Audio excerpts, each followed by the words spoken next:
So as the title says, I am 31, caught my GF, F28, with another man in her apartment when I came to see her on Monday evening. So to kind of give you guys the rundown of my situation, me and this girl have been together for 6 years. 2023 in particular, we kind of starting having issues, so we broke up for a bit and then kind of floated back to each other and worked things out. But we have a lot of history, you know. Her car is under my name because her credit was low because of her student loans. I didn't have an issue with it because again, we were together for a long time with little to no issues. I've helped her pay for school for her master's, paid classes for her. I've helped her with rent on her current apartment while also taking care of my personal bills and situation. She's also been there for me for a lot, like my mom and grandma passing away 6 months apart in 2019. But to get the point, I went over to her place on Monday evening because I wanted to see her and surprise her. We'd pretty much talk every day, call each other multiple times on FaceTime and or for our dogs to socialize. It's kind of our thing, since we both work from home. So we had spoke at around 2 p.m. that day while she was getting lunch, and then I hung up because I had some work to do. So after I was done with work around 5-ish, I called her and she immediately ignored the call, which made me assume she was napping, since usually if she's napping she'll ignore the call and call me back when she wakes up. So with that in mind, I had texted verbatim, "Hey, I'm going to stop by the smoke shop to get an eighth and then I'm going to swing by your place for a bit to hang out." I have to clarify, in our entire relationship she's always told me that as long as I give her a heads up in advance that I'm coming over, without her normally asking, I can always pop up. So after that I got the items and waited for the bus to go across the bridge to NJ, where she lives, and it took longer than usual, so my phone died and I was waiting about 55 minutes for the next bus. When I finally arrive, I go to her door and I knock, assuming she's seen my text and knows I'm coming. And say her dog's name, so he can get excited. But what happens is she bolts out of the apartment and she's like, "What are you doing here? Why are you here right now?" And she looks panicked, so I'm just confused and I'm like, "What's going on right now?" And at this point she's like, "You have to go right now, it's not a good time for you to be here." And I'm just like super confused and at this point getting extremely anxious and nervous, so I'm asking her who's in that apartment right now? And she doesn't want to answer and her eyes look crazed as I keep persisting that she tells me what's going on, and I've never seen her look at me with so much hatred, and at this point resorts to start hitting me and kicking me and yelling at me to leave before she calls the cops, something I'd never expected from her ever. And at this point I start trying to leave because I'm scared, so she starts chasing me down the stairs, and when we get to front lobby she's still hitting me and calling all sorts of names and stuff, even kicked me in the balls. While this is all happening, multiple people come to see what's going on and what's causing the commotion. At one point she tells a gentleman who lives in her building to call the cops on me, but this gentleman knows me too and he's seen her hitting me for over 10 minutes while I never laid a finger on her. So he tells her, "I'm not going to call the cops on him, I'm going to call them on you," and this makes her go back inside the building and she grabs my collar and brings me in, so we find our way back upstairs and we're still arguing it. Then at this point some dude I've never seen before opens her door. He's like a redhead and kind of chubby. And the look on both our faces, I wish I could describe it. But at this point you can guess I got heated after remaining calm the entire time. So she ends up running in the apartment with him and yells from inside the house that I need to leave and that she'll call the cops. So I left. And ever since I've been going through a plethora of emotions because I never expected this to happen. Like, we were both not perfect, but I love that woman with everything. I would literally move mountains for her. If I was broke and had $100 left and she needed 50, I'd give her 100. But now I'm just here, we haven't spoke or she hasn't said anything to me. I'm just hurt and confused. I'm just hoping someone here can help me with navigating through this. Story 2. I'm trapped in Sudan, and a civil war is about to break. A civil war just started in Sudan right now. I woke up at 9 a.m. to bomb sounds and screams. They told everyone to take shelter and stay home. Every time I refresh my feed I see more and more people die and am growing more fearful of what's coming next. There's tanks that are the size of a whale roaming outside, aircraft and military helicopters shooting in the air. The clouds are all dark red and black.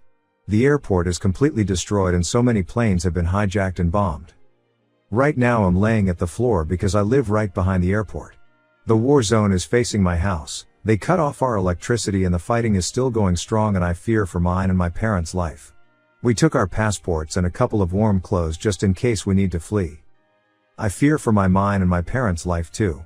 I'm scared because Therese only two choices.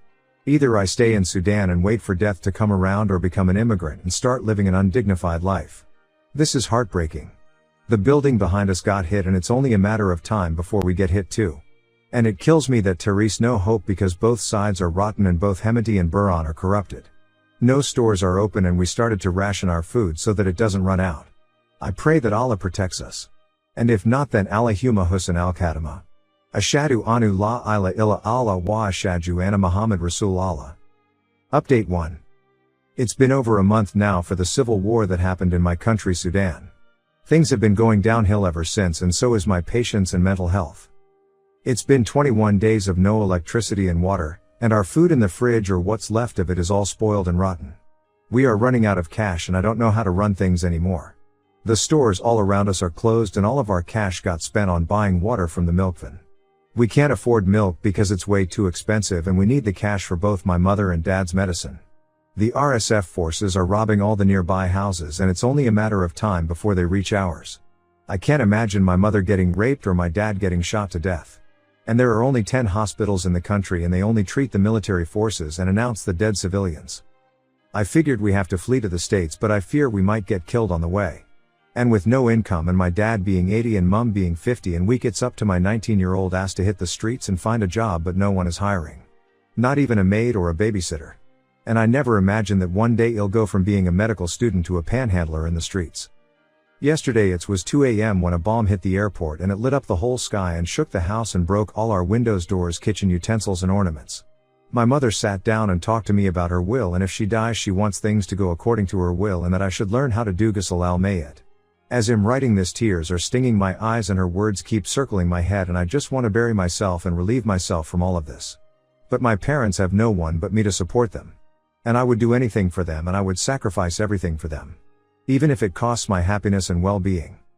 I pray that Allah helps us and protects us all, and if not, then Allahumma husn al-khatama. Ashadu na la ilaha illa Allah wa ashadu anna Muhammad Rasul Allah. Edit 1. I would like to thank everyone for their kind words and attention. It meant so much to me and my family. I appreciate everyone's prayers and concerns. I would also like to point out that I am in no mean looking for financial support. I just needed to vent and talk about my situation, and it certainly made me feel better. I can't and won't accept any money from anyone, and I want to thank you again for the lovely gesture. For those who have asking about my gender, I am a cis female. For those who have been asking about how I got a charged phone and internet, we have solar power charges and a data SIM, Zon, which I use to order meds online, watch the news, talk to friends and relatives and use the flashlight. Update 2. Hi everyone. Most of know me as Pickle Nut Juice, but my real name is Tartail Omer Yagi. I'm a 19-year-old female. I have been venting extensively on Reddit ever since the civil war in Sudan started. I want to start off by thanking everyone who gave me their prayers, support and love. It meant a lot to me, and I will never forget how random strangers on the internet stood by me more than my actual friends. So, truth be told, there's been ups and downs, but alhamdulillah, God has been watching over us and making sure our bellies are stuffed and our bodies wrapped in warm blankets. And I couldn't be more grateful for what we have right now. It might not be much, but every time I curse this situation I remember that there are families who are dealing with even worse issues, and I pray everyone makes it through these difficult times. For the past 2 weeks or so, we have been attacked and held hostages by the RSF. They took our phones and I managed to hide this one inside a box in a refrigerator. Our housekeeper just passed away a few minutes ago from all the beating and raping he had to go through. I saw him getting raped with a glass bottle and it broke inside him, and they still kept sodomizing him. We had to wear gloves and dig in inside to remove the glass pieces and perform ghusl al-mayyit on him, then wrapped him up for the men to take him away so they can bury him. May his soul rest in peace. The RSF are targeting us because they want our cars.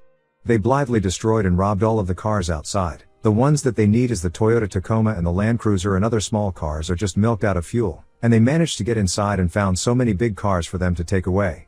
Now my car is parked right behind them, and they took out the wires and started the car, but it won't move because it's an automatic geared car and it needs the car keys. And we denied that we even know who this car belongs to. I finally managed to convince my mother 50F and my dad 80M that sooner or later we are going to get killed if we just wait for them to run their business, and that we should take a run for it because we are now fugitives in their eyes. We are planning on going to Bari, which is a nearby city, and it's not safe, but at least we aren't wanted there. But the road to Bari is extremely dangerous. I don't know what's about to happen to me or my family, but for what it's worth I thought I'd just save my last words here. I want to thank my mother who fed and raised me and nursed me when I was at my lowest and cared for me when no one else did. And to my dad, I want to thank him for helping me perusing my dreams of becoming a doctor and protecting me at all costs and raising me to be the woman I am today. And to my best friend Moayad, you have been the most loyal friend I could ask for. You stood beside me, and even though you're the most annoying human being on earth, I love you. I really do. My fellow readers, I don't want your empathy or pity, I want you to pray for me to be able to get through this so that I can see the light of the sun with you. And if I don't make it, then I want you to remember that I stood my ground and stayed strong because of you. I pray that Allah protects me and my family." Months later, there is a video of a person, presumably Op, filming from the backseat of a car passing over a bridge spanning a river, confirmed in the comments to be the Nile River. The caption on the video reads, "Happy to say that I'm alive, well and officially out of Khartoum."